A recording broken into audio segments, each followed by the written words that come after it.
My name is Nadja van Karvenberg. I'm presently the editor-in-chief of Ex-Berliner magazine.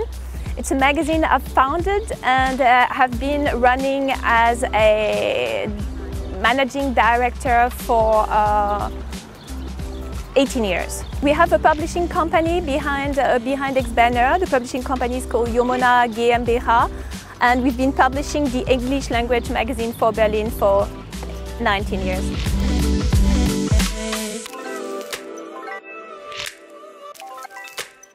Starting in 2002 as three foreigners in Berlin was, of course, a lot more difficult than we thought, because Berlin looks so easy and so free, but when it comes to starting an actual GmbH in a foreign country, it gets very bureaucratic and very complicated.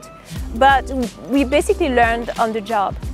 And then I guess we had to deal with like any other entrepreneur, to deal with, human resources, finding the right people, which is extra complicated when you need people who speak a different language. Yes, it's a lot of different things, but somehow we navigated through the system, I guess.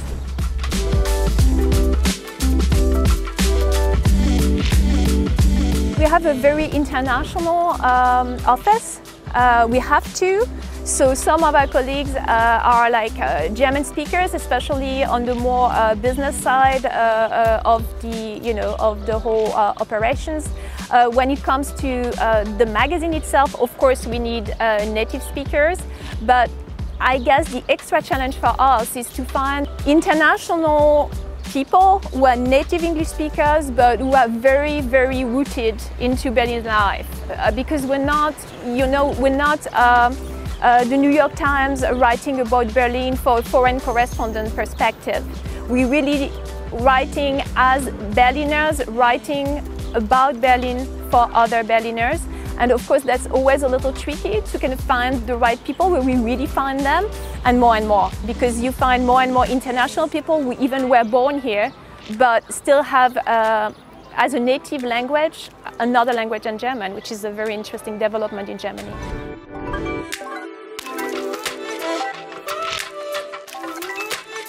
We heard about this opening in Seniorenheim some 10 years ago. We jumped on it with the only one there.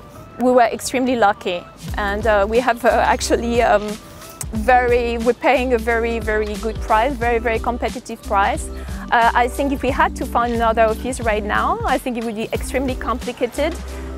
One might think that with Corona prices would go down. That's definitely not the case, and it's been really going up like crazy. And for example, now we're in the process of looking for new offices with the whole T Berlin Media Group, to try to put all our people together there in Salzuffer. We are here, and it's extremely complicated to find anything at a reasonable price, so we decided to wait.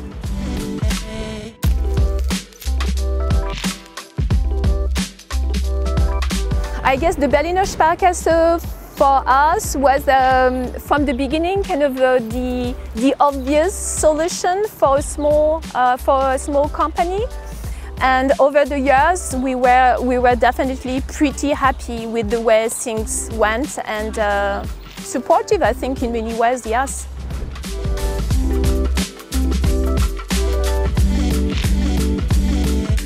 So our business plans, of course, have been really boosted by this alliance we made with the T Berlin Media Group, and we now have a lot of new ideas about developing not just the magazine, but developing the whole brand.